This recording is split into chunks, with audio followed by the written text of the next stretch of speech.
नमस्कार।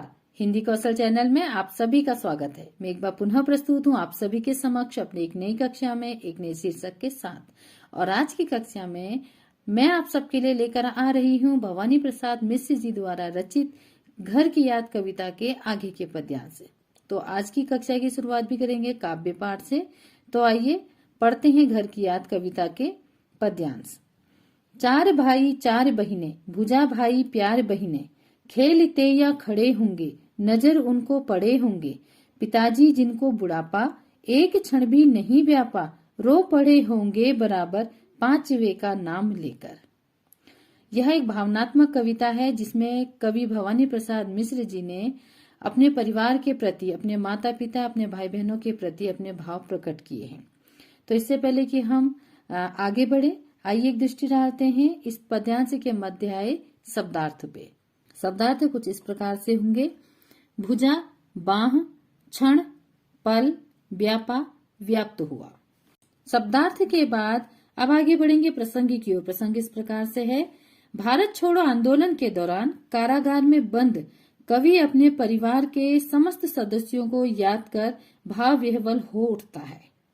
कवि भाइयों को भुजा व बहनों को प्यार कहकर परिभाषित करता है तथा साथ ही कवि ने बलिष्ठ पिता के भीतर अपनी संतान के प्रति कोमल भावों का भी वर्णन किया है। प्रसंग के बाद अब आगे बढ़ेंगे भावार्थ की ओर। भावार्थ इस प्रकार से होगा। चार भाई चार बहिनें, भुजा भाई प्यार बहनें। कवि आगे कहते हैं कि मेरे चार भाई हैं और चार बहिनें हैं और मेरे चारों भाई आपस में बहुत सहयोगी हैं, कर्मठ हैं, बलशाली हैं, एक दूसरे के लिए भुजा की भांति कार्य करते हैं, अर्थात एक दूसरे के लिए बाह बने रहते हैं, इतने सहयोगी व्यवहार के हैं। और मेरी बहिनें, मेरी चारों बहिनें प्यार की प्रतिमूर्ति हैं। खेलते या खड़े होंगे, नजर उनको पड़े होंगे। आगे कवि कहते हैं कि मैं जानता हूं कि मेरे ये सभी भाई बहनें जब घर पर कहीं पर खड़े हो रहे होंगे, आपस में बातें कर रहे होंगे या फिर कोई खेल खेल रहे होंगे और जब मेरे भाई बहनों पर मेरे पिताजी की दृष्टि पड़ी होगी, जब मेरे पिताजी ने उन्हें एक साथ खेलते या बात करते देखा होगा, तो निश्चित ही उस वक्त मेरे पिताजी को मेरी याद आई होगी। और मैं अच्छी तरह से जानता हूँ कि उस समय मेरे पिताजी की क्या मनोदशा रही होगी और वो मेरे लिए कितने दुखी हुए होंगे। पिताजी जिनको बुढ़ापा एक क्षण भी नहीं व्यापा। आगे कवि कहते हैं कि यद्यपि मेरे पिताजी उम्र में काफी बड़े हैं और अपनी वृद्धावस्था में हैं, परंतु वे शरीर से इतने बलिष्ठ हैं कि आज भी उनमें युवाओं के समान जोश है और वे युवाओं के समान स्वस्थ हैं, मजबूत हैं, तंदुरुस्त हैं और आज तक उन्होंने बुढ़ापे को स्वीकार नहीं किया है, अर्थात उन्हें बुढ़ापे में होने वाली किसी भी प्रकार की कमजोरी या बीमारियों ने स्पर्श नहीं किया है। रो पड़े होंगे बराबर पांचवे का नाम लेकर।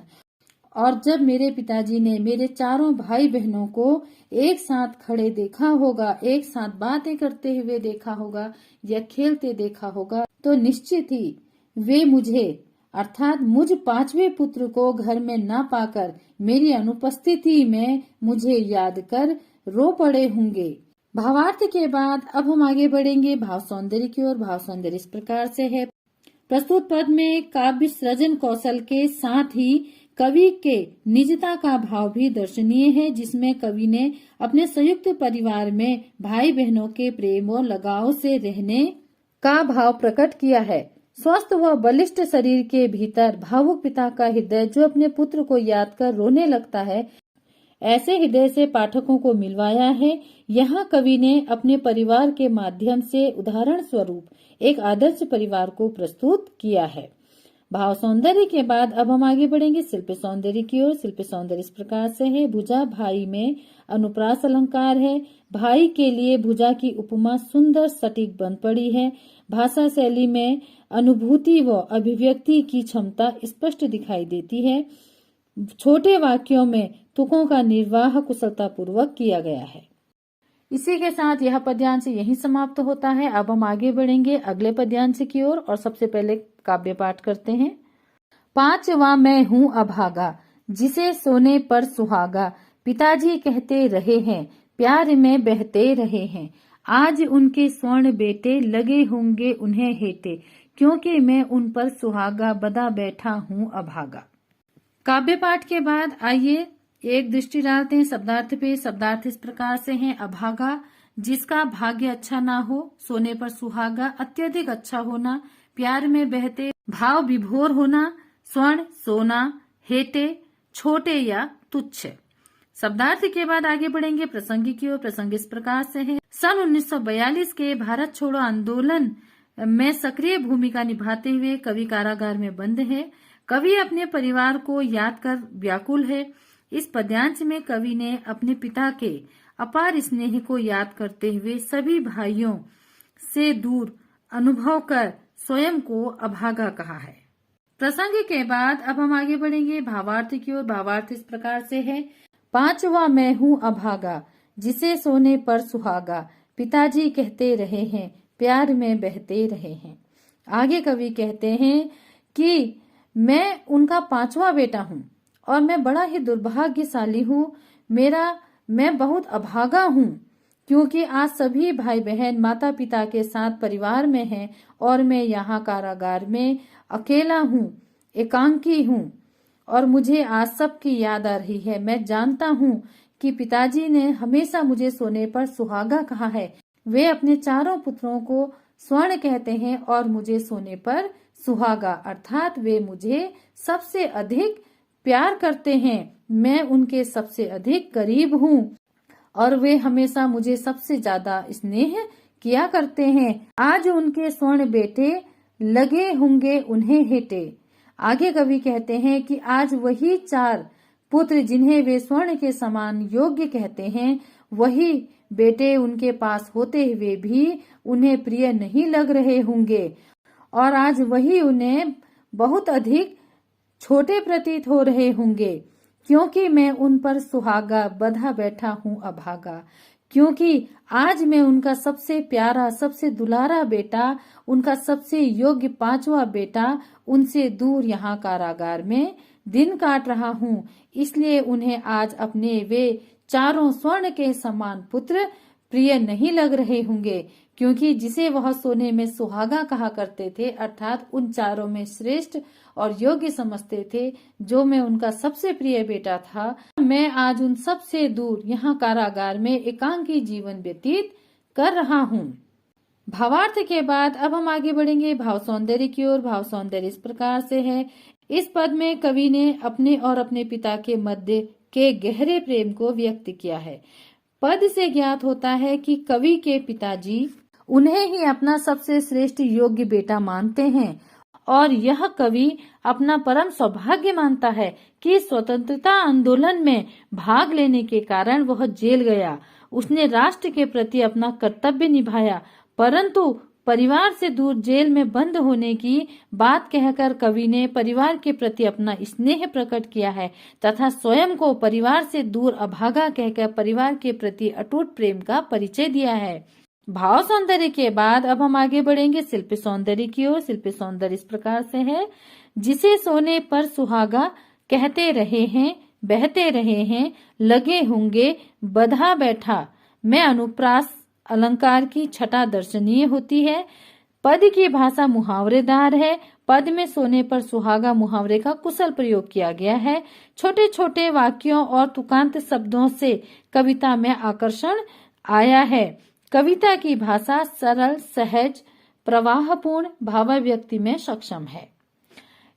तो यह पद्यांश भी यही समाप्त होता है। अब आगे बढ़ेंगे अगले पद्यांश की ओर। सबसे पहले आइए पढ़ते हैं अगला पद्यांश।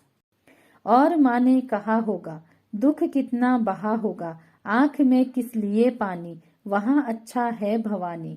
वह तुम्हारा मन समझकर और अपनापन समझकर गया है, सो ठीक ही है, यह तुम्हारी लीक ही है।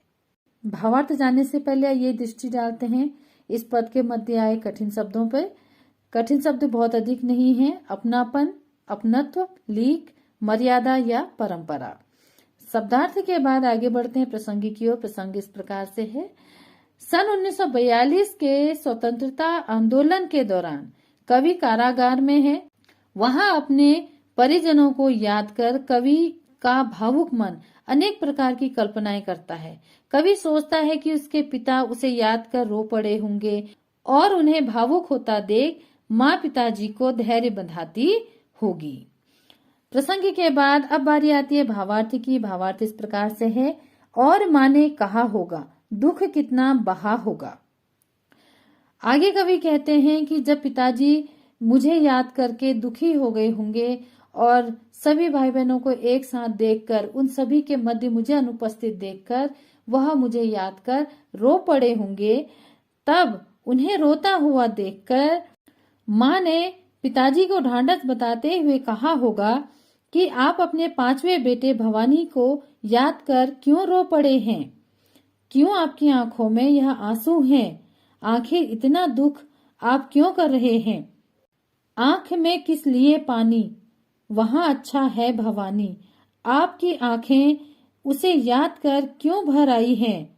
यह उचित नहीं है, क्योंकि हमारी शुभकामनाओं और आशीर्वाद के बल पर ही भवानी जहां भी रहेगा सुखी रहेगा। वह जेल में अवश्य है, किंतु वहां भी वह ठीक ही होगा, प्रसन्नता से होगा। आप उसे याद कर इस प्रकार से अति दुखी ना हो। वह तुम्हारा मन समझकर और अपनापन समझकर। माँ ने पिताजी से कहा होगा कि वह देश के प्रति तुम्हारी और मेरी भावनाओं को जानकर ही तथा अपने प्रति तुम्हारे अपनत्व को पहचानकर ही जेल गया है। जब उसने आपकी और मेरी भावनाओं को समझा है, देश के प्रति हमारे प्रेम को समझा है, हमारी देशभक्ति को समझा है, तभी तो वह इस आंदोलन में सक्रिय भूमिका निभाते हुए आज जेल में है। गया है सो ठीक ही है, यह तुम्हारी लीक ही है। देश के लिए मर मिटना तो हमारी परंपरा रही है और आपका भवानी उसी परंपरा का तो निर्वाह कर रहा है। यदि वह आज कारागार में है तो ठीक ही तो है। उसने हमारी ही परंपरा को समझा है, उसी परंपरा का मान करके, उसी परंपरा का सम्मान करते हुए ही तो उसने अपने जीवन को देश के प्रति समर्पित किया है। भावार्थ के बाद अब आगे बढ़ेंगे भाव सौंदर्य की ओर। भाव सौंदर्य इस प्रकार से है। पद में कवि की माताजी का उनके पिताजी के प्रति यह काल्पनिक संवाद कवि की रचना धर्मिता प्रदर्शित करता है। पद में पिता का पुत्र के प्रति भावुक स्वभाव तथा माँ का राष्ट्रभक्ति की भावना से ओतप्रोत सहानुभूति देना कवि की आदर्श पारिवारिक पृष्ठभूमि का उत्कृष्ट परिचय है। भाव सौंदर्य के बाद अब हम आगे बढ़ेंगे शिल्प सौंदर्य की ओर। शिल्प सौंदर्य इस प्रकार से है। पद में संवाद शैली से सजीवता आ गई है। छोटे छोटे तुकांत वाक्यों से कविता मनोरम बन गई है। शिल्प सौंदर्य के साथ ही यह पद्यांश भी यही समाप्त होता है। अब हम आगे बढ़ेंगे अगले पद्यांश की ओर। सबसे पहले पढ़ते हैं अगला पद्यांश। पांव जो पीछे हटाता कोख को मेरी ले जाता, इस तरह हो न कच्चे रो पड़ेंगे और बच्चे। पिताजी ने कहा होगा, हाय कितना सहा होगा, कहाँ मैं रोता कहाँ हूँ, धीर में खोता कहाँ हूँ। बहुत ही सुंदर कल्पना है कवि की कि वह कारागार में बैठे बैठे अपने माता पिता के मध्य हो रहे संवाद का बहुत ही सजीव वर्णन इस पद में कवि ने किया है। तो आइए एक दृष्टि डालते हैं इस पद के मध्य आए शब्दार्थ पे। शब्दार्थ इस प्रकार से हैं। कोख उदर या गर्भ, लजाता शर्मिंदा करना, हो न कच्चे कमजोर न होना, धीर अर्थात धैर्य। शब्दार्थ के बाद आगे बढ़ेंगे प्रसंग की ओर। भारत छोड़ो आंदोलन के दौरान जब कवि को कारावास होता है तो वहां परिवार से दूर कवि अपने परिजनों को याद करता है। इस पद में कवि ने वर्णन किया है कि किस तरह से उसके पिता उसे याद कर रोते होंगे और उनके रोने पर माँ उन्हें किस प्रकार से सहानुभूति देती होगी। प्रसंग के बाद बारी आती है भावार्थ की। आइए जानते हैं इस पद का भावार्थ। पांव जो पीछे हटाता कोख को मेरी लजाता। पिता को रोता हुआ देखकर उन्हें सहानुभूति देते हुए, उन्हें हिम्मत देते हुए, उनका साहस बढ़ाते हुए माँ ने पिता से कहा होगा कि यदि वह देश के प्रति अपने इस पवित्र कर्तव्य से विमुख हो जाता या इस आंदोलन में सक्रियता से भाग न लेकर अपने पांव कायरतावश पीछे हटा लेता तो मुझ देश प्रेमी व वीर प्रसूता को लज्जित करता, अर्थात मेरी कोख को लजाता, मेरी कोख को शर्मिंदा करता, मेरे संस्कारों को शर्मिंदा करता। इस तरह हो न कच्चे रो पड़ेंगे और बच्चे। आगे माँ कहती है कि आज ऐसे अवसर पर जबकि वह देश के लिए जेल में है, यदि तुम अपना मन छोटा करोगे और अपनी कमजोरी दिखाओगे और इस तरह से अपने पांचवें बेटे को अर्थात भवानी को याद करके यूं ही अगर आप रोते रहे तो आपको रोता हुआ देखकर अन्य बच्चे भी रो पड़ेंगे। पिताजी ने कहा होगा, हाय कितना सहा होगा। आगे कवि कहते हैं कि माता की यह बातें सुनकर पिताजी ने माँ से कहा होगा और यह कहते हुए न जाने उनके हृदय में कितना दुख होगा और वह अपने भावुक मन को समेटते हुए उन्होंने कितना धैर्य बांधा होगा और मेरे प्रति जो भाव उनके बह रहे थे उन्हें किस प्रकार से समेटा होगा और उन भावों को समेटते हुए उन्हें कितना दुख पहुंचा होगा, मैं बता नहीं सकता। कहाँ मैं रोता कहाँ हूँ, धीर में खोता कहाँ हूँ। जब माँ उन्हें ढांढस बधा रही होगी तब पिताजी ने माँ से कहा होगा कि नहीं, मैं रो नहीं रहा हूँ और न ही मैं धीरज खो रहा हूँ। आखिर मैं रोता ही कब हूँ, मैं कहाँ रो रहा हूँ। कवि कल्पना करता है और न ही मैंने धीर खोया है अर्थात और न ही मैं धीरज खो रहा हूँ। मुझे पता है कि मेरा बेटा देश के प्रति अपने कर्तव्य का निर्वहन कर रहा है और मुझे इस बात का हर्ष है। यह कहते हुए पिताजी ने हृदय पर कितना बड़ा पत्थर रखकर माँ को यह सब कहा होगा और अपने को संभाला होगा, अपने भावुक मन को, अपने बहते हुए आंसुओं को संभाला होगा। मैं जानता हूँ कि वे मन ही मन खूब रोए होंगे। भावार्थ के बाद अब हम आगे बढ़ेंगे भाव सौंदर्य की ओर। भाव सौंदर्य इस प्रकार से है। माँ और पिताजी के मध्य का यह काल्पनिक भावात्मक संवाद कवि के सृजन कौशल का उत्कृष्ट उदाहरण है, जहाँ पुत्र का देश हित में जेल जाना एक माँ को गौरवान्वित कर रहा है, उसे अभिमान और गौरव से गदगद कर रहा है। वहीं अन्य संतानों के मध्य छोटे पुत्र की अनुपस्थिति पिता के हृदय को व्यथित कर रही है। और कवि ने जिस सुंदरता से संवाद शैली में पिता के हृदय की व्यथा का मर्मस्पर्शी चित्रण किया है, उससे स्पष्ट होता है कि पिता अपनी संतान के लिए बाहर से भले ही कितने ही कठोर क्यों न हो, परंतु भीतर से उनके हृदय में भी माँ की भांति भावों का निर्मल झरना बहता रहता है। भाव सौंदर्य के बाद अब हम आगे बढ़ेंगे शिल्प सौंदर्य की ओर। शिल्प सौंदर्य इस प्रकार से है। पद संवाद शैली में लिखा गया है। अर्थ गांभीर्य को दृष्टिगत रखते हुए पांव पीछे हटाना, कोख लजाना मुहावरों का सफल प्रयोग किया गया है। छोटे छोटे वाक्य और तुक के कुशल निर्वाह से पद आकर्षक बन गया है। काव्य की भाषा सहज, सरल, प्रवाहपूर्ण तथा भावाव्यक्ति में समर्थ है। और यहीं पर यह पद्यांश भी समाप्त होता है। अब हम आगे बढ़ेंगे अगले पद्यांश की ओर। तो आइए सबसे पहले अगला पद्यांश का पाठ करते हैं। हे सजीले हरे सावन, हे कि मेरे पुण्य पावन, तुम बरस लो वे न बरसे, पांच वेखो वे न तरसे। मैं मजे में हूँ सही है, घर नहीं हूँ बस यही है, किंतु यह बस बड़ा बस है, इस बस में सब विरस है। आगे भावार्थ जानते हैं, लेकिन उससे पहले एक दृष्टि डालते हैं शब्दार्थ पे। शब्दार्थ इस प्रकार से है। सजीले अर्थात सुंदर, पुण्य अर्थात पवित्र, बस केवल मात्र, विरस रसहीन फीका। शब्दार्थ के बाद आगे बढ़ेंगे प्रसंग की ओर। प्रसंग इस प्रकार से है। सन 1942 में भारत छोड़ो आंदोलन में कारागार में बंद कवि अपने परिजनों को स्मरण कर अति व्यथित है। वह सावन को अपना संदेश वाहक बनाकर अपने कुशलता का संदेश भेजता है। प्रसंग के बाद आगे बढ़ेंगे भावार्थ की ओर। भावार्थ इस प्रकार से है। हे सजीले हरे सावन, हे कि मेरे पुण्य पावन। आगे कवि कहते हैं, यहाँ पर कवि सावन को संबोधित कर रहे हैं, क्योंकि मैं पहले भी बता चुकी हूँ कि कवि कारागार में है और बाहर बारिश हो रही है, तो वह सावन को अपना संदेश वाहक बनाकर अपने परिजनों को अपनी कुशलता का संदेश भेज रहे हैं। तो यहाँ पर वे सावन को संबोधित करते हुए कहते हैं कि हे हरे भरे सावन, तुम जल की वृष्टि करके सबका उपकार करते हो, अर्थात इस धरती को हरा भरा करते हो, सभी जीव जंतुओं को, सभी प्राणियों को, सभी को तृप्त करते हो, सबकी प्यास बुझाते हो। तुम मेरे लिए भी महान पुण्य आत्मा तथा पवित्र आत्मा हो, अर्थात तुम मेरे लिए भी जितने पावन तुम, जितने श्रेष्ठ तुम किसी प्यासे प्राणी के लिए हो, इस प्यासी धरा के लिए हो, उतने ही पवित्र पावन तुम मेरे लिए हो। तुम बरस लो वे न बरसे, पांच वे को वे न तरसे। तुम्हें जितना बरसना है तुम उतना बरसो, तुम जितना चाहो उतना बरसो।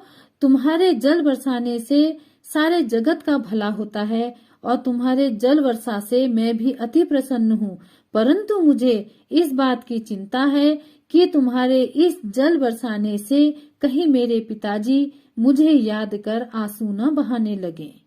अतः तुम इस ढंग से बरसना कि तुम बरसो, लेकिन मेरे पिताजी को मेरी याद न सताए। और तुम जल बरसाते समय इस बात पर अवश्य ध्यान देना कि तुम्हारे जल बरसाने के साथ साथ ही मेरे पिताजी मुझे याद कर अपने अश्रु ना बहाने लगे। मैं मजे में हूँ सही है, घर नहीं हूँ बस यही है।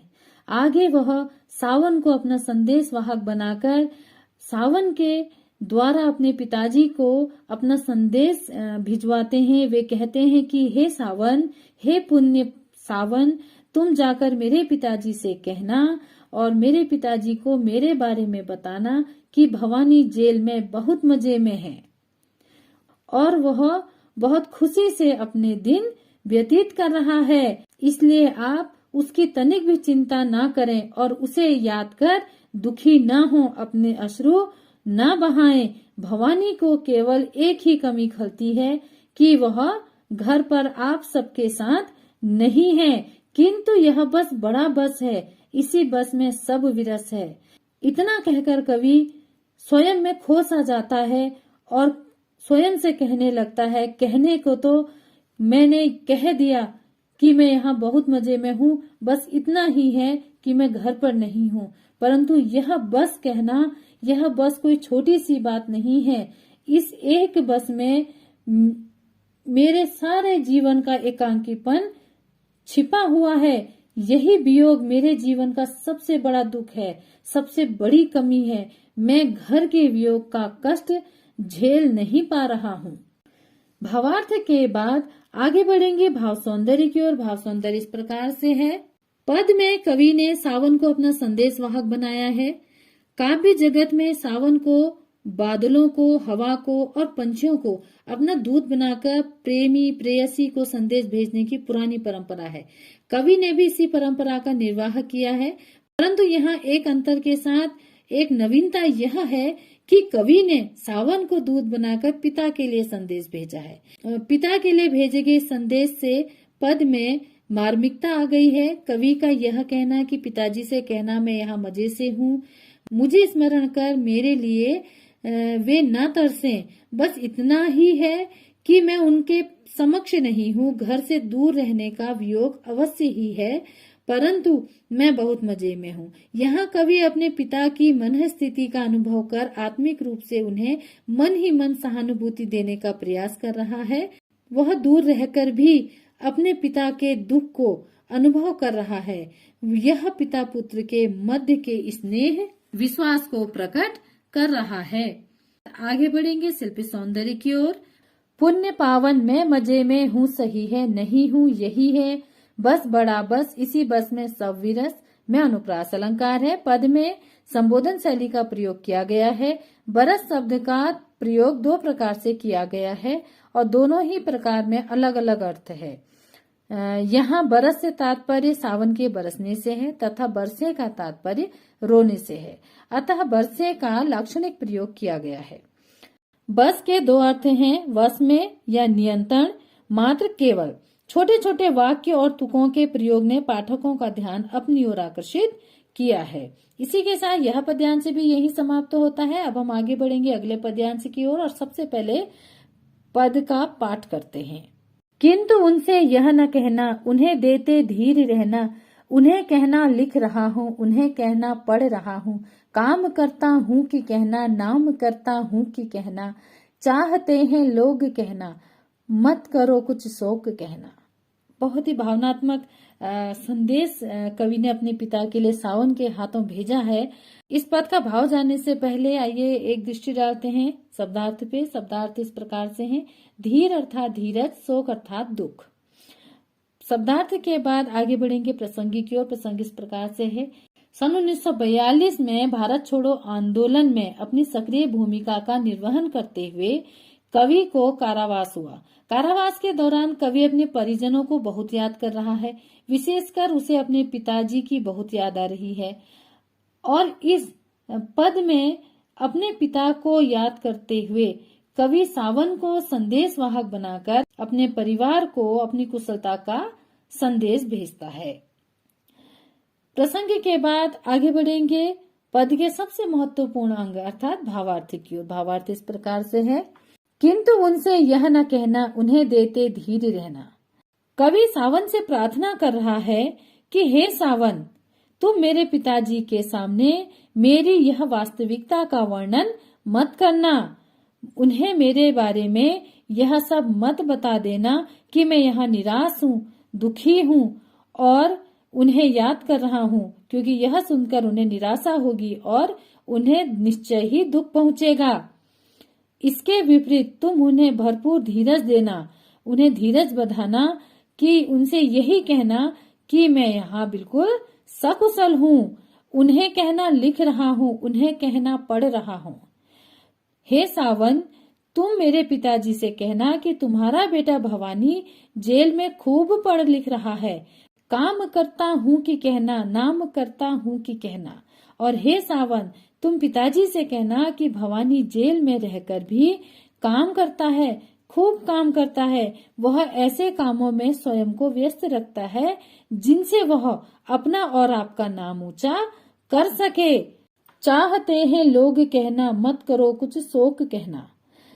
हे सावन, तुम मेरे पिताजी से कहना कि उसके व्यवहार की सभी लोग प्रशंसा करते हैं और सभी लोग उससे बहुत सारा प्रेम करते हैं। जेल में सब उसे बहुत चाहते हैं, अतः उनके लिए आप तनिक भी चिंता ना करें और उनसे यह अवश्य कहना कि आप अपनी भवानी को याद कर, उसे स्मरण कर शोक मत करना, अत्यधिक दुखी मत होना। भावार्थ के बाद अब हम आगे बढ़ेंगे भाव सौंदर्य की ओर। भाव सौंदर्य इस प्रकार से है, कवि अपने पिता के बहुत करीब है, उन्हें अपने पिता की बहुत याद आ रही है, उन्हें अपने पिता की चिंता है क्योंकि वे जानते हैं कि उनके पिता बाहर से जितने भी बलिष्ठ क्यों न हो, भीतर से उतने ही संवेदनशील और भावुक व्यक्तित्व के हैं।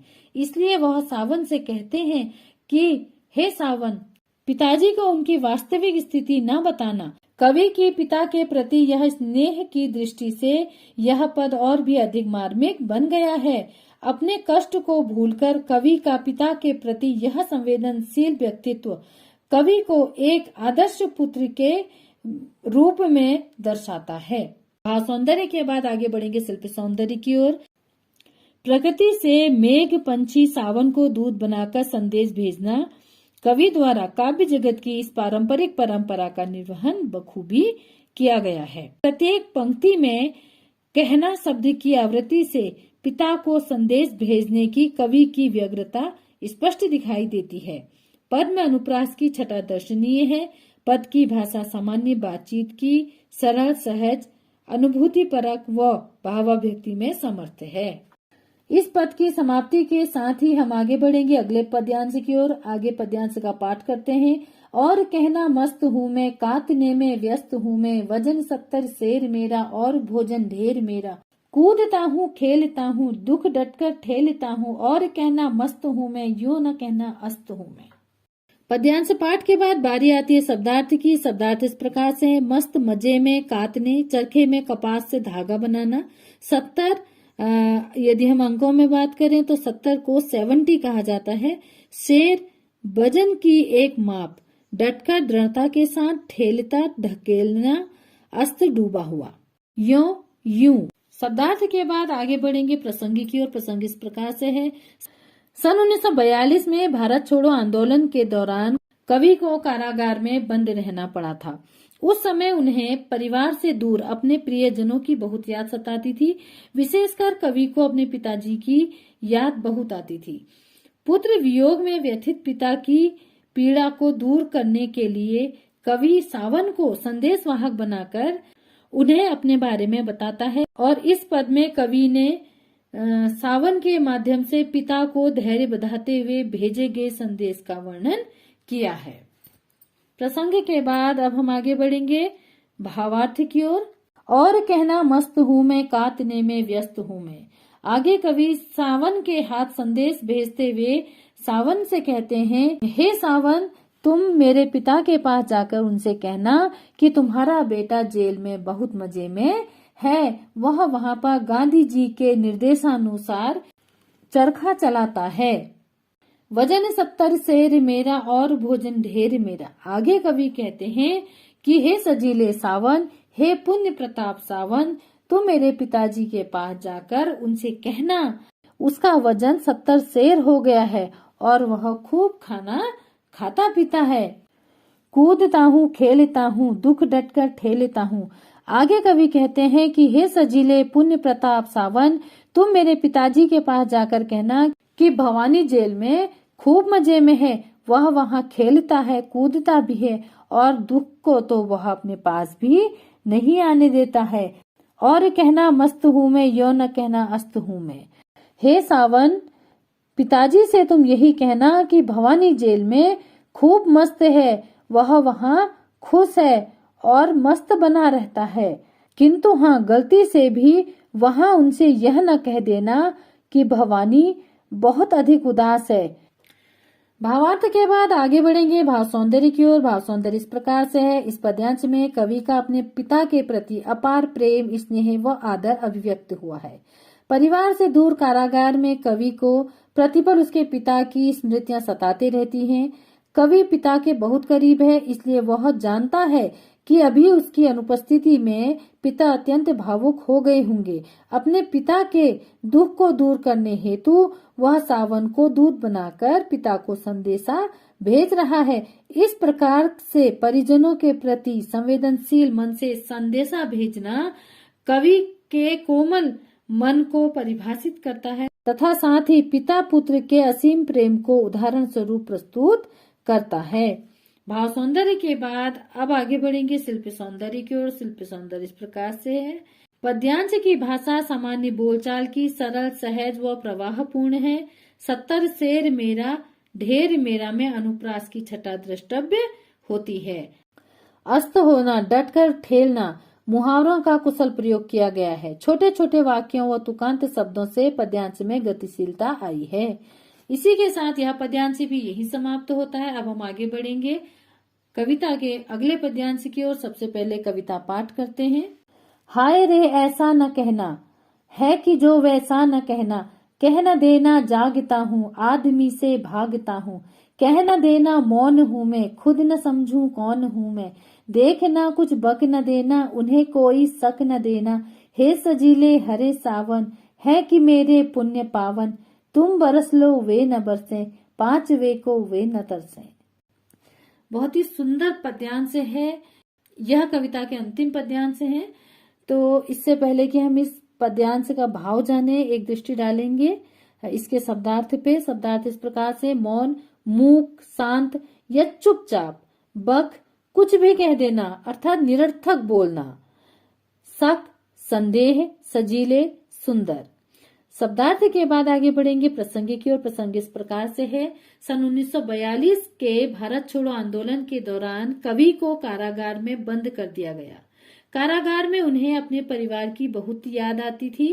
तो ऐसे में कवि सावन को अपना दूत बनाकर अपने पिता के लिए संदेश भेजता है।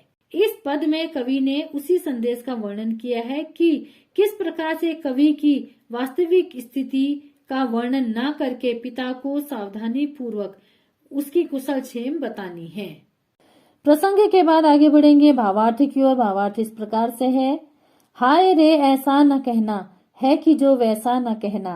आगे कवि कहते हैं कि हे सावन, हे पुण्य प्रताप सावन, तुम बड़े नरम दिल हो, परंतु देखना कहीं भावुक होकर तुम उन्हें मेरी वास्तविक स्थिति का वर्णन न कर देना, अर्थात उन्हें मेरी वास्तविकता मत बता देना।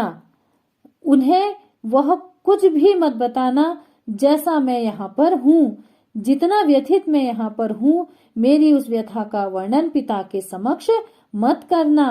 कह न देना जागता हूँ, आदमी से भागता हूँ।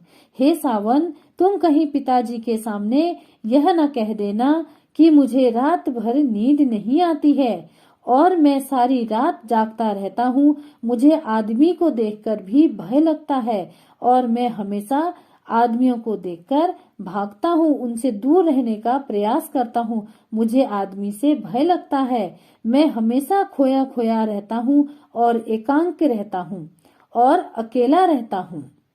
कह न देना मौन हूँ मैं, खुद न समझूं कौन हूँ मैं। हे सावन, तुम बड़ी सावधानी से मेरा संदेशा मेरे पिता तक पहुँचाना। गलती से भी तुम मेरे पिताजी से यह मत कह देना कि मैं हमेशा मौन रहता हूँ, अर्थात चुपचाप रहता हूँ, शांत रहता हूँ, सबसे अलग अलग रहता हूँ, एकांकी रहता हूँ। और ना ही उन्हें यह बताना कि मैं अपने में ही खोया खोया सा रहता हूँ और मुझे खुद भी अपने बारे में कुछ भी समझ में नहीं आता है, मुझे खुद अपना ही होश नहीं रहता है। देख ना कुछ बक न देना, उन्हें कोई शक न देना। हे सावन, देखो तुम मेरे पिताजी के सामने अति सावधानी से, अति सोच समझकर उन्हें मेरा संदेशा देना।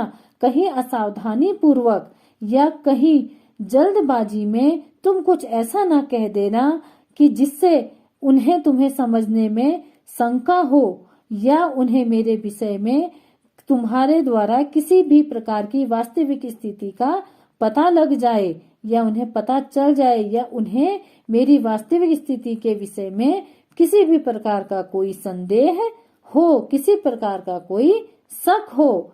हे सजीले हरे सावन, हे कि मेरे पुण्य पावन, हे मेरे पवित्र पुण्य प्रतापी सावन, तुम मेरे लिए अति पावन हो, तुम मेरे लिए अति पावन हो। तुम बरस लो वे न बरसे, पांच वे को वे न तरसे। कहीं तुम मेरा संदेशा देने में कुछ ऐसा ना कह दो कि तुम्हारे साथ साथ मुझे याद करके वे भी अश्रु बहाने लगे और अपने पांचवे बेटे अर्थात मुझ पांचवे बेटे को याद करके वे मेरे लिए तरसें, मेरे वियोग में मुझे देखने के लिए तरसने लगे, मुझसे मिलने के लिए तरसने लगे, मुझे याद करके तुम्हारी ही भांति अश्रु बहाने लगे।